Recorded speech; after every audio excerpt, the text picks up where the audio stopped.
திமுக இளைஞரணி மாநாட்டில் அமைச்சர் அன்பில் மகேஷ் அண்ணாதுரையின் வசனத்தை மூச்சுவிடாமல் பேசி அரங்கத்தை அசர வைத்துள்ளார். மக்களாட்சியின் மூலமாக பதவிக்கு ஆடாத ஆட்டமெல்லாம் ஆடுகின்ற ஒன்றிய அரசாங்கத்தினுடைய ஆட்சியாளர்களுக்கு அண்ணா மொழியில் அண்ணா வழியில் சொல்ல வேண்டும் என்று சொன்னால், தங்கத்தால் கோட்டை கட்டி வைரமிழைத்த வாயில் அமைத்து கோட்டையை சுற்றி நீங்கள் ஆத்திகம் என்கின்ற ஆழியை அமைத்து அதிலே மத குருமார்கள் என்கின்ற முதலையை வளர்த்து கோட்டையின் மீது பரம்பரை என்கின்ற அந்த கொடிமரம் நாட்டி அதிலே படோடமும் என்கின்ற கொடியை பறக்க விட்டு பார்ப்போர் கண்கூச பளபளப்பும் கேட்கோர் செவி குடைய அட்டகாசமும் செய்த கொடுங்கோலன்கள் எல்லாம் பகல் பட்டினிகளால் பஞ்சை பனாதைகளால் நொன்ன உள்ளெடுத்தால் தாக்குண்டு தகர்ந்து தரை மீது சிதறி சிதறி வீழ்ந்து மண்மேடுகளானதெல்லாம் புராணமல்ல வரலாறு. அந்த வரலாற்றினை நடைபெற இருக்கின்ற நாடாளுமன்ற தேர்தலில் இந்த இந்திய கூட்டணியை வழிநடத்தி கொண்டிருக்கின்ற மாண்புமிகு தமிழ்நாட்டு முதலமைச்சர்கள் படைப்பார்கள். எங்களுடைய இயக்க தலைவர் அவர்களே, இந்திய கூட்டணி நீங்க யாரை கை காட்டுகிறீங்களோ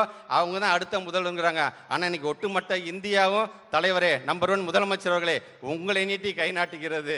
அப்படி வாய்ப்பு வந்தா தயவு செய்து தட்ட வேண்டாம், அதையும் ஒரு கை பார்ப்போம். ஒட்டுமொத்த உலக அரங்கில் நம்முடைய இந்தியாவை முதல் இடத்துக்கு கொண்டு வருவதற்கு நாம் போராடுவோம். செய்திகளை உள்ளது உள்ளபடி தெரிந்து கொள்ள ரெஃப்ளெக்ட் நியூஸை சப்ஸ்கிரைப் பண்ணுங்க.